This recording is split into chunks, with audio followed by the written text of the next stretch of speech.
Hai guys, nama saya Steven. Lebih dikenali sebagai Super Steve dari Multi X Motor Honda Impact X Kuantan. Pecam celik. Kita dah duduk di tahun 2025. Hari ni saya nak cerita pasal saya dengan tim Multi X Motor Kuantan. Kedai kami adalah salah satu Honda Impact X di Kuantan. Tujuan kami di sini adalah kita akan bagi perkhidmatan yang kami akan boleh bagi sebagai Honda dealer. We are here to serve. Dulu tim kami ada 5 orang saja, tapi hari demi hari makin ramai orang support Multi X Motor. Alhamdulillah, sekarang tim kami ada lebih 10 orang.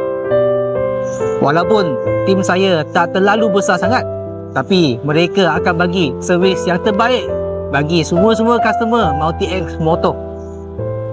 Kami mungkin tak mampu jaga semua customer, tapi kami akan pastikan semua customer dia akan dapat pengalaman yang terbaik ketika berurusan dengan kami.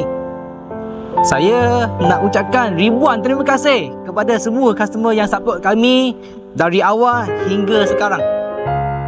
Tahun lepas banyak cabaran, tapi kami berjaya selesaikan semua cabaran dengan tim saya. Saya bersyukur. Jika kami ada buat silap, saya minta maaf bagi pihak tim saya. Kami bukan perfect, tapi we will be better than yesterday. Inilah prinsip kami. Kepada sesiapa yang balik kampung, sila berhati-hati.